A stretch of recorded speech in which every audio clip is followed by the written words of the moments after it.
What's up guys, the King here, and today I'm going to tell you some amazing tips and tricks to improve your campaign, and this is for DMs and players everywhere. Now make sure you stick with me till the end, because at the very end I'm going to have a really seemingly simple bonus tip for you guys, but let's hop into it. First off, we're going to hop into materials. So tip number one, make sure you have all your materials. DMs, it's best to do this before the game starts, but if it's something that you haven't done already and you absolutely, have started, that's fine. Make sure everybody has their own dice. That is a big thing that a lot of people, maybe they forget their dice, so bring an extra pair. If a player needs some dice, an extra set, that is all you need. Again, it sounds super simple, but so many people don't think about that. It's also good to have source books. So, depending on what you're using, we've got a couple here, Monster Manual, and Player's Handbook. So Monster Manual and Player's Handbook are both the key kind of source books you want. The biggest thing is just make sure you have at least your phone, an extra phone you can use so that you can look up stuff, so you can look up spells, you can look up monsters, whatever you need to make your game run smoothly. Players, be respectful of your DM. Some DMs spend a ton of money on things you may need for the game. If everyone pitches in for things like every week, you end up doing, each person gets $5, and the DM can continue to get source books. If you're using D&D Beyond, maybe you can get a couple new sources or spells or whatever on that. Is a great thing to do, so it's not overwhelming for any one person, because that can kill your game. Number two, make sure you have a schedule.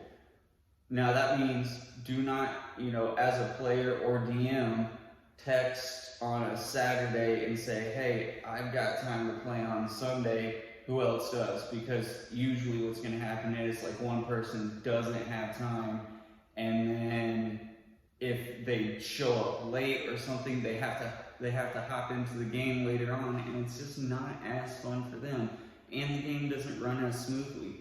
If you can, every week. I know a lot of people that still have successful games that everyone's really happy with that go once every 2 weeks. That is not a big deal. Just having a schedule will make a huge difference for you and your players. One thing that used to really be a big killer for me during one of my older games, we had a DM. He was a great DM, but for his storyline, it was basically 3 overlaying worlds, and if somebody missed or was running late or something, whenever you came in the next session, you wouldn't technically be there yet, because you will have popped out to one of the other dimensions for a certain amount of time. That wasn't horrible for the storyline. The biggest thing is, it stunk if, we were having a 6-7 hour session, and the first 2 or 3 hours, you didn't get to jump back in just because people were playing the game, and you just miss out. That is not fun for anybody. Number 3, have everyone communicate. This is one of the most simple things that everyone can do, but it usually gets overlooked, and it will make a huge difference in your gameplay.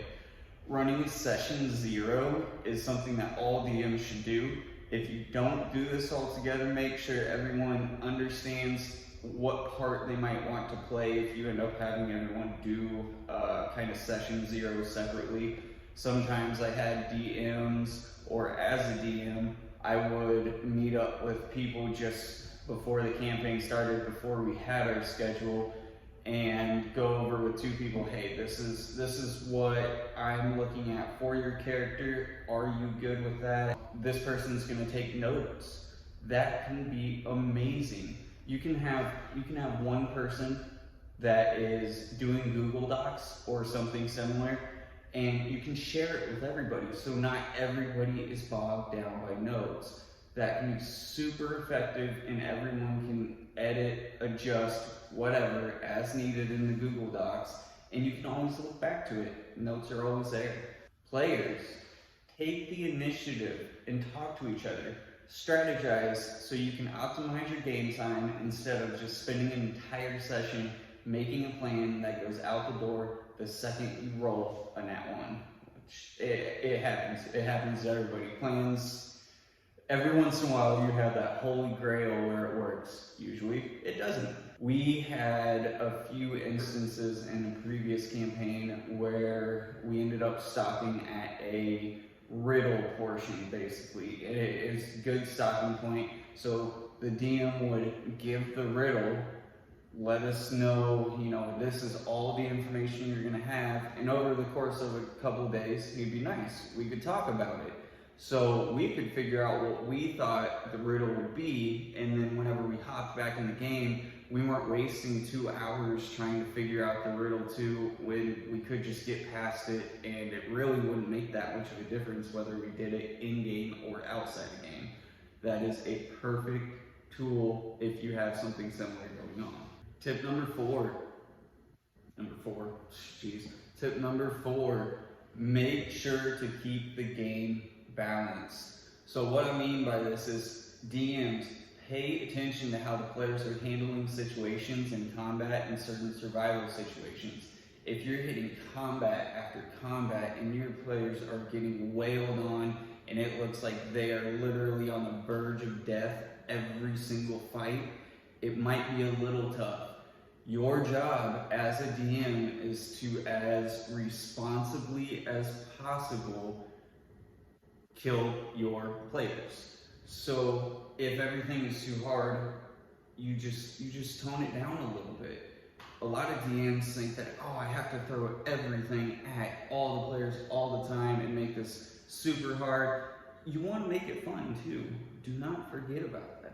For players, if something is going on in your campaign that it makes it so it's not feeling as balanced, it can become very unenjoyable. Make sure you talk to your DM.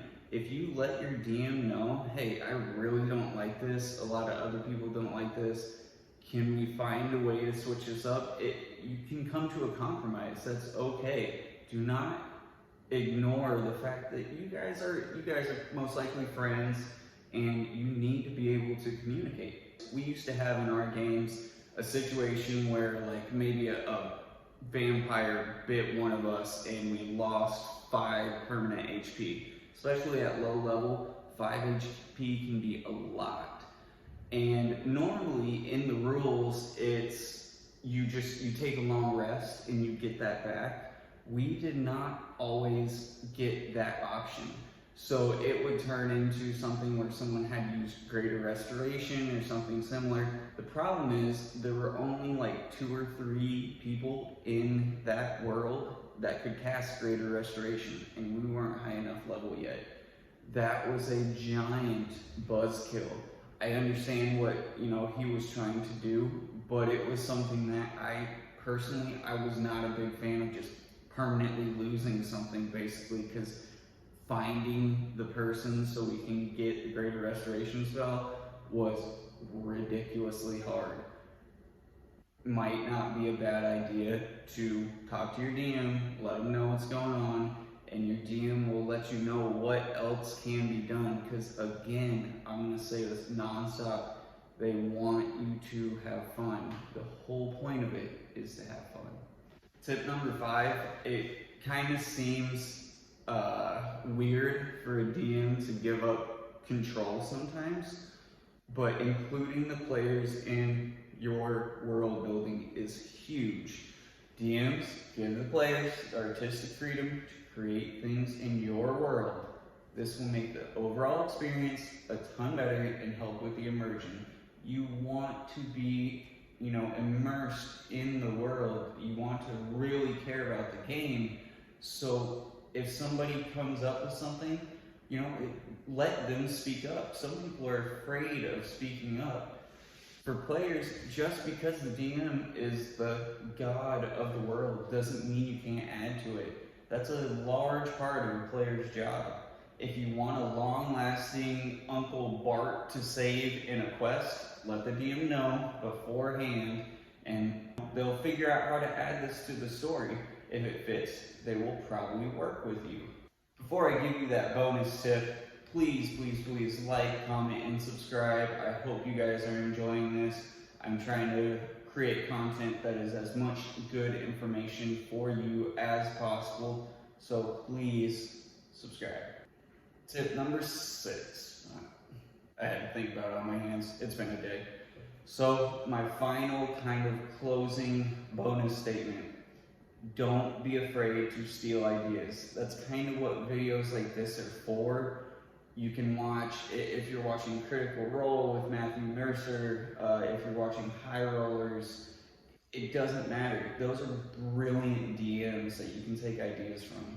Also, don't be afraid to take from previous campaigns. That can be huge for world building in your experience. The more creative you get, the more fun you have. Hey, thanks for watching, guys. I hope you enjoyed. I'm just starting out these videos, so please subscribe, like, help me get to the top if you like this. I want to bring you guys more, and the better this channel goes, the more I will make and the better I will get. So please like, comment, subscribe, and I'll see you next time.